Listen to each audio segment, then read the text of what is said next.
Olá, bem-vindos à Academia Continente. Eu sou a Filipa Fernandes, sou a terapeuta de sono infantil e hoje venho falar-vos sobre como melhorar o sono dos nossos bebés. Durante a gravidez pensamos essencialmente no parto e nos cuidados a prestar ao nosso bebê, mas depois, mais tarde, quando finalmente temos o nosso filho nos braços, é que percebemos a real importância do sono.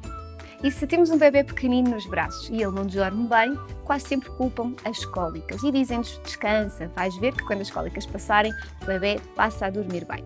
Mais tarde as cólicas passam e por vezes o sono ainda fica pior, e então dizem-nos: vais ver que quando introduzis a diversificação alimentar, o bebê vai dormir bem.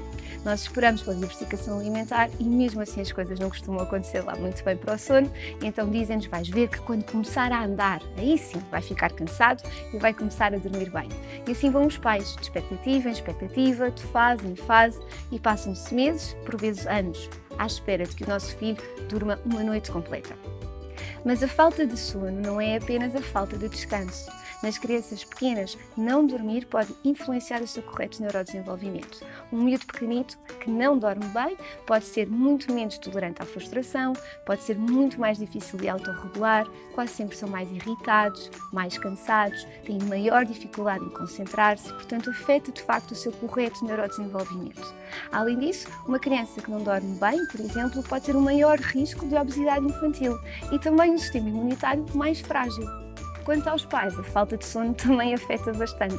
Afeta a saúde, afeta a memória, afeta a relação do casal, afeta muitas vezes a parte profissional e afeta sobretudo a harmonia da casa. A parentalidade é uma aventura, não é? Dá trabalho, é difícil, mas também é muito feliz. A questão é que se estivermos sempre cansados, acabamos por viver tudo isto de uma forma muito mais pesada e acabamos por não ser os pais e as mães que queríamos ser. Então o que é que nós podemos fazer para ter filhos que dormem bem? Bom, primeiro temos de ter filhos saudáveis e confortáveis, e essa é a base de tudo o resto. E depois, partindo do pressuposto que temos uma criança que tem saúde, que está confortável e que tem tempo de pai e de mãe, então há 3 princípios que são quase sempre transversais a um bom sono. Primeiro princípio, as rotinas. As rotinas são aquela palavra meia chata que parece que a nossa vida se torna muito aborrecida depois de sermos pais porque só ouvimos falar de rotinas. Mas as rotinas são mesmo importantes para as crianças. São balizas, não é? Acaba por ser um dia tão diferente em tanta coisa. Aprendemos tanto, vivenciamos tanto, experimentamos tanto, que haver rotinas para saber o que é que acontece a seguir traz alguma sensação de segurança ao bebê e à criança pequena. Portanto, usar uma boa rotina para adormecer quase sempre funciona bastante bem, mas tem que ser uma rotina agradável para todos. Não pode ser uma grande seca para os pais, não pode ser uma coisa que excite demasiado as crianças, nem pode ser uma rotina demasiado longa.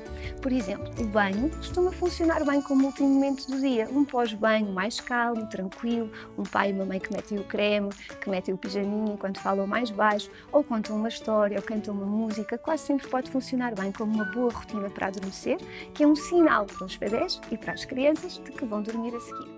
O segundo princípio muito importante para o sono dos nossos filhos é a hora de deitar.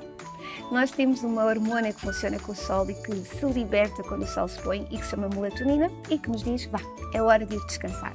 Se aproveitarmos este momento, o que acontece é que adormecer é quase sempre uma tarefa mais fácil.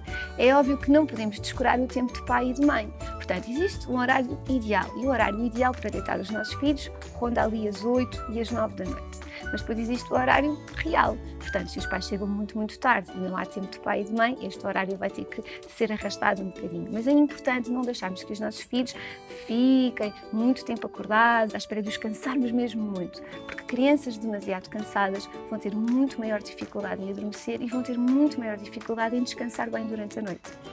E por fim, o último princípio importante para o sono e também dos mais difíceis para a maioria dos pais, a autonomia.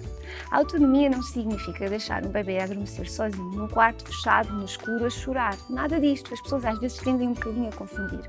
Mas é muito importante que os nossos filhos aprendam a adormecer de forma autónoma, sozinhos. Claro que com a mãe, com o pai ao lado, a ajudar, a acalmar, mas o nosso trabalho enquanto pai e enquanto mãe é acalmar, permitir que eles sejam tranquilos suficiente para depois conseguirem fazer o caminho sozinhos. Então, se os nossos filhos conseguirem adormecer sozinhos no seu espaço, na sua cama, sem grandes embalos, sem grandes ajudas, sem maminhas, sem biberões, exatamente no momento de adormecer, a tendência é para que durante a noite, em micro-despertares que vão fazendo, consigam readormecer de novo porque se sentem exatamente no mesmo espaço. Agora, quando adormecem com uma determinada ajuda e de repente percebem que não têm essa ajuda disponível, acabam por despertar, por chorar e por precisar de novo que essa ajuda chegue. Por isso, desde que os nossos filhos estejam confortáveis, é importante irmos conseguindo deitá-los sozinhos nas suas camas, connosco por perto, para ajudá-los, para os consolar, obviamente, se eles ficarem irritados ou chateados, mas tentar que eles façam este caminho sozinhos. E isso vai permitir que a noite de sono seja cada vez mais longa e que os nossos filhos, quando acordam, é só apenas porque precisam de facto de nós, porque estão com fome, porque estão com frio, porque tiveram um susto, um medo, um sonho mau. E aí sim, obviamente, vamos ter com eles e os ajudamos e os consolamos. Espero que estas dicas vos ajudem, mas acima de tudo e muito importante, não desvalorizem o sono, não desvalorizem o sono dos vossos filhos, porque o sono dos vossos filhos implica a saúde dos vossos filhos, a vossa saúde física, a vossa saúde mental. Não esperem anos para pedir ajuda, não esperem demasiado tempo, porque isso vai influenciar muito a harmonia da vossa casa e da vossa família. Espero que tenham gostado deste contributo.